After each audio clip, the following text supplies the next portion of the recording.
She'll come right up too. Look at how cute the baby is. Loves people. And you love people too, don't you? Come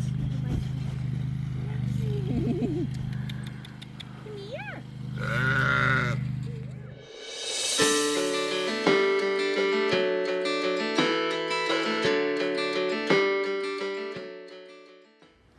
Hey guys, Chad here with New England Homesteaders. It's Monday afternoon. I don't even know what day it is. June 19th, I guess. Just after Father's Day weekend. Deb and I had an awesome weekend. We went up to the farm by the river in Effingham, New Hampshire. They're a Katahdin sheep breeder. Deb and I have been looking at the animals that we want to have on our homestead next year and had determined that Katahdin sheep were definitely a breed that would fit right in with what we want to do. They're just meat sheep, so we don't have to shear them. They're very low maintenance. You don't generally have to trim their hooves very often. You don't have to shear them. They're very disease resistant. They generally don't need any assistance giving birth. They usually have twins or even triplets. And we found a breeder up in New Hampshire, so we went up and met her over the weekend. And I'll give you a look at the tour that we had with her farm, and actually got to see some of the sheep potentially that we would have next year.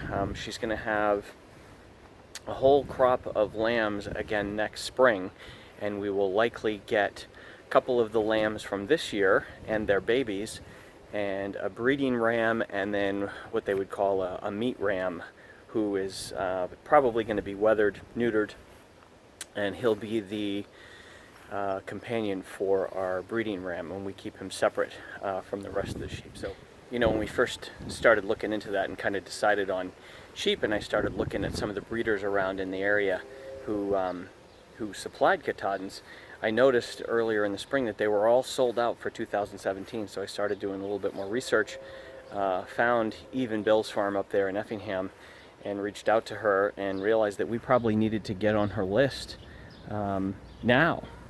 We learned a lot. It was a really informative hour and a half. I could have spent several more hours there with her, but I'll give you a look at the sheep and some of the animals that we're going to be getting.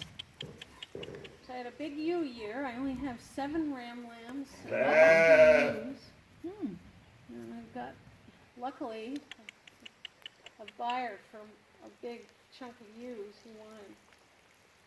He's starting a flock too, kind of like she's you. She's pretty, huh? Starting over somewhere over there. He's coming to get his in early August. Come here. So he's buying a whole flock from me. He's buying a starter flock from me. So he's going to have a ram lamb, 6 from 2 different lines. Come here, little booger. Cute. Look at this little tan one here. He's cute too.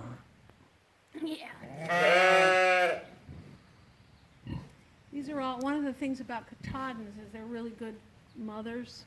They, you know, I've had sheep now for almost 10 years, and we've had anywhere from 25 to 46 lambs a year for 10 years. So let's say 200 lambs out of that. I think last year was the first time I had to pull a lamb. Huh. And it just was in the wrong position, and it was stuck. It was a triplet. Oh wow! And I pulled that. The first one was born. The second one was just presenting with a tail. So I went in and repositioned it, and then pulled it out, and then the third one came on its own. The mother was fine, and it also makes them easier to handle. To feed a little grain. Okay, yeah. You know, the grass farmers are like, it's only grass, that's all they do. But I'll tell you, they all have dogs. They have herding dogs. And I don't want to deal with herding dogs. So,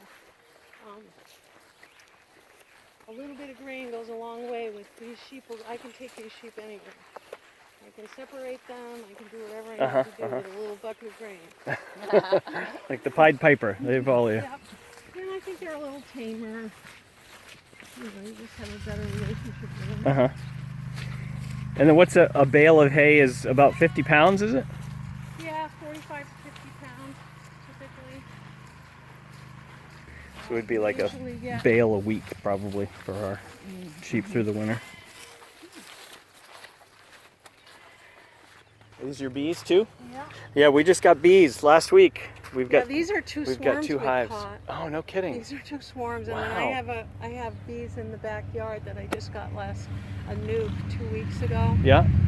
We're trying to breed northern sustainable bees, so these are my Italians, and I'm getting rid of them. Huh. I have people buying these swarms. Wow, cool. And 'cause they did fine. I mean, we've had them here 3 years, but these 2 hives are the extension agent, who's a friend of mine. It's a Russian hive, an Italian hive. We just requeened the Italian hive with a. Wow, you got a lot of boxes there. Yeah. Oh yeah. A lot of bees in there, huh? Oh yeah. Well, this first one has swarmed 5 times. I've caught 4 swarms. Wow. Wow. That's And crazy. You know, it's insane. Oh, and you have an alpaca too? Or is it a llama? He's a guard. Yeah. This one keeps things. Keeps the coyotes away? Yeah, we hope so. I mean, what keeps the coyotes away? You can come in here. What keeps the coyotes away probably the most is the perimeter, is a hot perimeter. Yeah, yeah.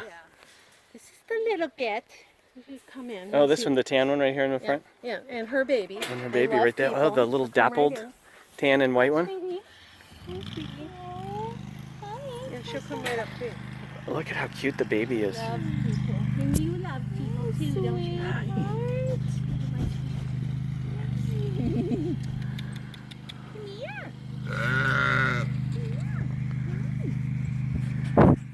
Do they develop a pretty thick coat in the wintertime? Oh yeah. Yeah. And they shed it off like usually by the end of June. Everybody is slick shed. The lambs don't shed as quick. They don't shed really until their first year. So when was this little one born? This one was born in late April, so probably April 28th. Wow, okay. Sweet, sweet, sweet. She's in love. And her mom has never grown. Her mother, this little bit's mother, is that old ewe. She's my oldest ewe. She's 7 or 8 now.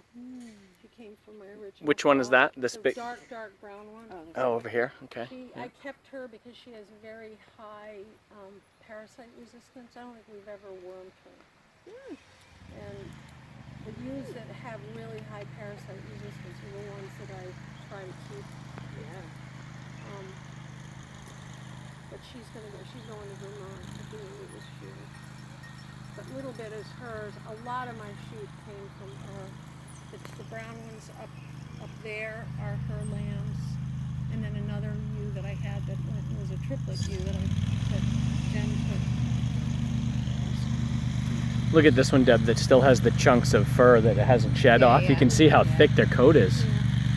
Yeah, they go through a period where they look pretty seedy. They're hanging off. You see the black one with the white right here? Like white right on the top. Over there, yeah. You are so sweet. And she's been this way from the day she was born. Just a love. And you don't have to trim their hooves or anything. Yeah, well, not much. I do it probably once a year. I'm trying. One of the improvements that I've had was trying to get rid of any sheep with white feet. Okay. That's one of the ones. You know, if I have a sheep that has white feet, I get rid of them. Oh, really? What's the reasoning behind that? Because they're a little weaker. Huh. Feet are a little weaker. But most shepherds don't care about that. I trim them about once a year, I would say. So how does the llama do without another llama? Does okay? No, he's a llama. Okay. Perfect. Is he friendly or not that social? He's not unfriendly, but he doesn't want you to touch him Yeah. or anything. They're kind of standoffish. They're not really. Do you ever have to shear him? Look at his long, he's got like Never dreadlocks. sheared him. How you doing?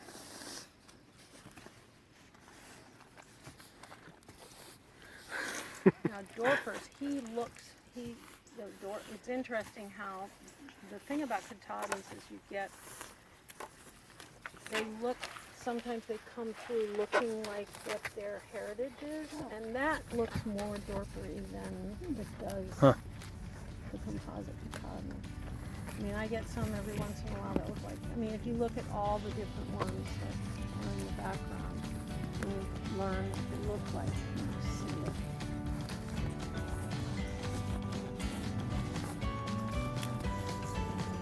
Wow, just awesome animals. I'm so excited. This is really cool.